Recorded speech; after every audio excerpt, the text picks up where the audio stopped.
السلام علیکم ورحمۃ اللہ۔ بسم اللہ الرحمن الرحیم۔ ناظرین گرامی، مائیکل جیکسن ایک ایسا انسان جو نظام فطرت کو شکست دینا چاہتا تھا۔ اسے 4 چیزوں سے سخت نفرت تھی۔ اسے اپنے سیاہ رنگ سے نفرت تھی۔ وہ گوروں کی طرح دکھائی دینا چاہتا تھا۔ اسے گمنامی سے نفرت تھی۔ وہ دنیا کا مشہور ترین شخص بننا چاہتا تھا۔ اسے اپنے ماضی سے نفرت تھی۔ وہ اپنے ماضی کو اپنے آپ سے خرچ کر الگ کر دینا چاہتا تھا۔ اسے عام لوگوں کی طرح 70-80 برس میں مر جانے سے بھی نفرت تھی۔ وہ 150 سال تک زندہ رہنا چاہتا تھا۔ وہ ایک ایسا گلوکار بننا چاہتا تھا جو 150 سال کی عمر میں لاکھوں لوگوں کے سامنے ڈانس کرے، اپنا آخری گانا گائے، 25 سال کی گرل فرینڈ کے ماتھے پر بوسہ دے اور کروڑوں مداحین کی موجودگی میں دنیا سے رخصت ہو جائے۔ مائیکل جیکسن کی آنے والی زندگی ان 4 خواہشوں کی تکمیل میں بسر ہوئی۔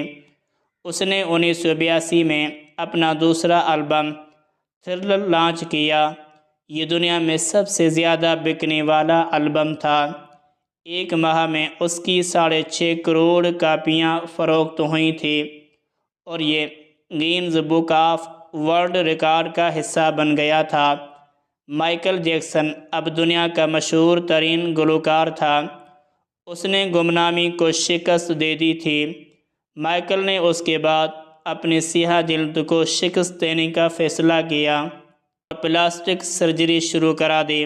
امریکہ اور یورپ کے 55 چوٹی کے پلاسٹک سرجن کی خدمات حاصل کیں، یہاں تک کہ 1987 تک مائیکل جیکسن کی ساری شکل و صورت، جلد، نقوش اور حرکات و سکنات بدل گئیں۔ سیاہ فام مائیکل جیکسن کی جگہ گورا چٹا اور نسوانی نقوش کا مالک ایک خوبصورت مائیکل جیکسن دنیا کے سامنے آ گیا۔ یوں اس نے اپنے سیاہ رنگت کو بھی شکست دے دی۔ اس کے بعد ماضی کی باری آئی۔ مائیکل جیکسن نے اپنے ماضی سے بھاگنا شروع کر دیا۔ اس نے اپنے خاندان سے قطع تعلق کر لیا۔ اس نے اپنے ایڈریسز تبدیل کر لیے۔ اس نے کرائے پر گورے ماں باپ حاصل کر لیے اور تمام پرانے دوستوں سے بھی جان چھڑا لی۔ ان تمام اقدامات کے دوران جہاں وہ اکیلا ہوتا چلا گیا، وہاں وہ مصنوعی زندگی کے گرداب میں بھی پھنس گیا۔ اس نے خود کو مشہور کرنے کے لیے ایلوس پریسلی کی بیٹی لیزا میری پریسلی سے شادی کر لی۔ اس نے یورپ میں اپنے بڑے بڑے مجسمے بھی لگوا دیے اور اس نے مصنوعی طریقۂ تولید کے ذریعے ایک نرس ڈیبی رو سے اپنا پہلا بیٹا پرنس مائیکل بھی پیدا کرا لیا۔ ڈیبی رو کی بطن سے اس کی بیٹی پیرس مائیکل بھی پیدا ہوئی۔ اس کی یہ کوشش بھی کامیاب ہو گئی۔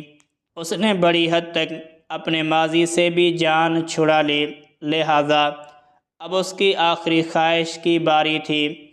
وہ 150 سال تک زندہ رہنا چاہتا تھا۔ مائیکل جیکسن طویل عمر پانے کے لیے دلچسپ حرکتیں کرتا تھا۔ مثلاً وہ رات کو آکسیجن ٹینٹ میں سوتا تھا۔ وہ جراثیم، وائرس اور بیماریوں کے اثرات سے بچنے کے لیے دستانے پہن کر لوگوں سے ہاتھ ملاتا تھا۔ وہ لوگوں میں جانے سے پہلے منہ پر ماسک چڑھا لیتا تھا۔ وہ مخصوص خوراک کھاتا تھا اور اس نے مستقل طور پر 12 ڈاکٹر ملازم رکھے ہوئے تھے۔ یہ ڈاکٹر روزانہ اس کے جسم کے ایک ایک حصے کا معائنہ کرتے تھے۔ اس کی خوراک کا روزانہ لیبارٹری ٹیسٹ بھی ہوتا تھا اور اس کا اسٹاف اسے روزانہ ورزش بھی کراتا تھا۔ اس نے اپنے لیے فالتو پھیپھڑوں، گردوں، آنکھوں، دل اور جگر کا بندوبست بھی کر رکھا تھا۔ یہ وہ ڈونر تھے جن کے تمام اخراجات مائیکل اٹھا رہا تھا اور ان ڈونر نے بوقت ضرورت اپنے اعضاء اسے عطیہ کر دینا تھے۔ چنانچہ اسے یقین تھا کہ وہ 150 سال تک ضرور زندہ رہے گا، لیکن پھر 25 جون کی رات آئی۔ اسے سانس لینے میں دشواری پیش آئی۔ اس کے ڈاکٹرز نے ملک بھر کے سینئر ڈاکٹرز کو اس کی رہائش گاہ پر جمع کر لیا۔ یہ ڈاکٹرز اسے موت سے بچانے کے لیے کوشش کرتے رہے، لیکن ناکام ہوئے تو ہسپتال لے گئے۔ وہ شخص جس نے 150 سال کی منصوبہ بندی کر رکھی تھی، جو ننگے پاؤں زمین پر نہیں چلتا تھا، جو کسی سے ہاتھ ملانے سے پہلے دستانے چڑھا لیتا تھا، جس کے گھر میں روزانہ جراثیم کش ادویات چھڑکی جاتی تھی، اور جس نے 25 برس تک کوئی ایسی چیز نہیں کھائی تھی جس سے ڈاکٹروں نے اسے منع کیا ہو، وہ شخص صرف 50 سال کی عمر میں اور صرف 30 منٹ میں انتقال کر گیا۔ اس کی روح چٹکی کی دورانیے میں جسم سے پرواز کر گئی۔ مائیکل جیکسن کے انتقال کی خبر گوگل پر 10 منٹ میں 8 لاکھ لوگوں نے پڑھی۔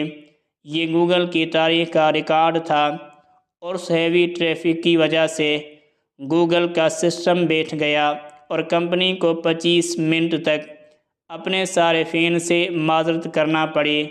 مائیکل جیکسن کا پوسٹ مارٹم ہوا تو پتہ چلا کہ بہت زیادہ احتیاط کی وجہ سے اس کا جسم ڈھانچہ بن چکا تھا، وہ سر سے گنجا ہو چکا تھا، اس کی پسلیاں ٹوٹی ہوئی تھیں، اس کے کولے کندھے، پسلیوں اور ٹانگوں پر سوئیوں کے بے تحاشا نشان تھے۔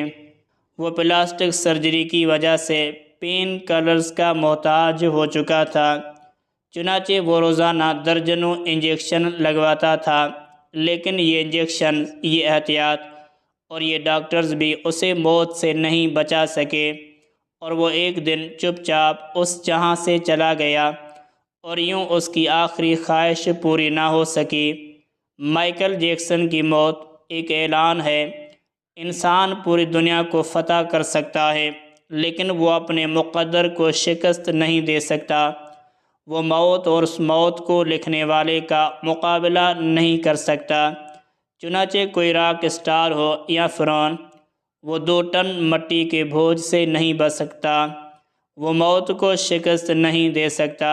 لیکن حیرت ہے کہ ہم مائیکل جیکسن کے انجام کے بعد بھی خود کو فولاد کا انسان سمجھ رہے ہیں۔ ہمارا خیال ہے ہم موت کو دھوکہ دے دیں گے، ہم 150 سال تک ضرور زندہ رہیں گے۔ اللہ کریم ہمیں عمل کی توفیق بخشے اور اپنے حفظ و امان میں رکھے۔ آمین ثم آمین۔